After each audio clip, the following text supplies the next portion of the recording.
నమస్తే అండి, మీ అన్నపూర్ణ. ఈరోజు మనము చిక్కుడుగా ఫ్రై చేసుకుందామండి.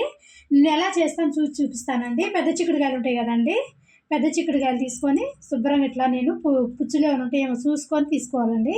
ఇట్లా ఒక కాయని 2 ముక్కలు చేసుకున్నాను. శుభ్రంగా కడిగేసేసుకొని మనం ఉడకబెట్టేసుకొని ఫ్రై చేసుకుందామండి. నీట్గా కడిగేసుకోవాలి అండి. శుభ్రంగా కడిగేసుకొని ఒక గిన్నెలో వేసుకున్నాను నేను. కొంచెం వాటర్ పోసేసుకొని ఇవ్వండి, కొంచెం వాటర్ వేసుకోవాలి. ఎక్కువ ఏమొద్దు, కొంచెం తక్కువ పోసుకోవాలి వాటర్.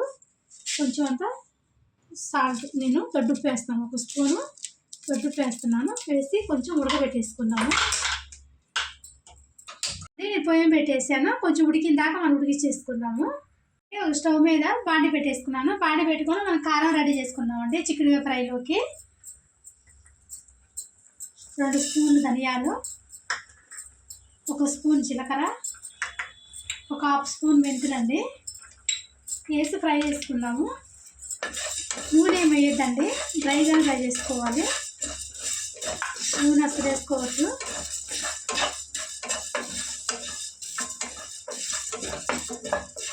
కొంచెం లైట్గా ఫ్రై అయిపోయిన తర్వాత మనం నూగులు వేసుకుందాము.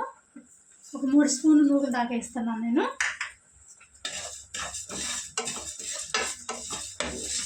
నూగులు వేసేసి ఎమ్మటే మనం ఎండుమిరపకాయలు అండి, మన కారం తగ్గట్టు నేను ఒక 10 దాకా తీసుకున్నాను. ఎండుమిరపకాయలు ముక్కలు చేసి వేసుకున్నాను. అవి కూడా ఇట్లా ఫ్రై చేసుకోవాలి. నూగులు తొందరగా వేగిపోతాయి కాబట్టి ఎండుమిరపకాయలు కూడా నూగులతో పాటు వేసేసుకుంటే 2 కలిసి వేగిపోయి. ఆయిల్ వేసుకోకుండా డ్రైగానే ఫ్రై అయ్యింది. ఇట్లా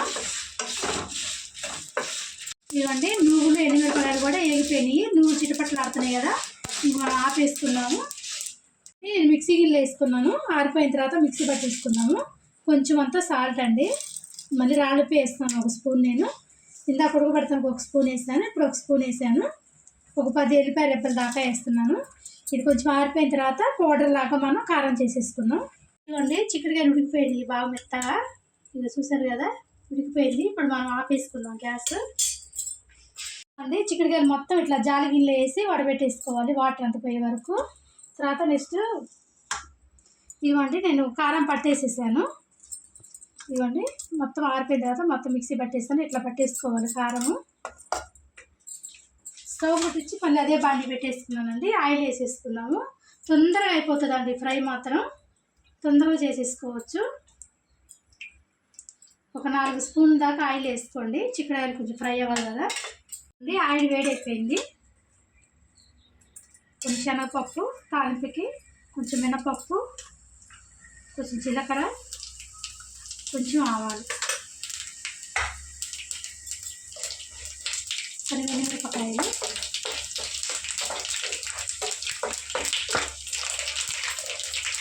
ఉల్లిపాయలండి. ఒక 2 ఉల్లిపాయలు కట్ తీసుకున్నాను నేను. ఇట్లా పొడిగా కట్ తీసుకుంటే బాగుంటుంది ఫ్రైలో. ఫ్రై చేసుకున్నాం.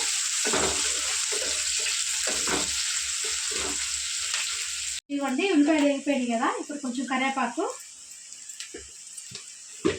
1/2 స్పూను పసుపు అండి.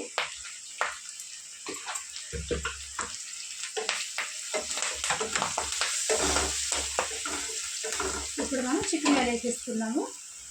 నీళ్ళు ఏమి లేకుండా వడగొట్టేసుకోవాలి.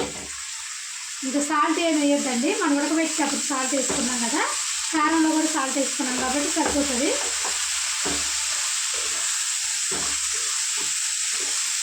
ఫ్రై చేసుకోవటమే. కొంచెం ఫ్రై అయిపోయినాక కారం జరుపుకుంటే అయిపోతుంది. చాలా తొందరగా అయిపోతుంది, టేస్ట్ కూడా చాలా బాగుంటుంది. ఇవ్వండి, మన చిక్కుడుకాయ మొత్తం ఇట్లా వచ్చే వరకు ఫ్రై చేసుకోవాలి. ఇట్లా వేసుకుంటేనే బాగుంటుంది టేస్ట్. నీరంతా పోయి కొంచెం వేగినట్టు రావాలి. అప్పటి వరకు వేసుకుంటూనే ఉండాలి, కలుపుకుంటూ. మధ్యలో అప్పుడప్పుడు కలుపుకుంటుంటే సరిపోతుంది. ఇప్పుడు నేను కారపొడి వేసేస్తానండి. మంట మీడియంలో పెట్టేసుకోండి. మీకు ఎంత కారం తినగలరో అంత కారం వేసేసుకోండి.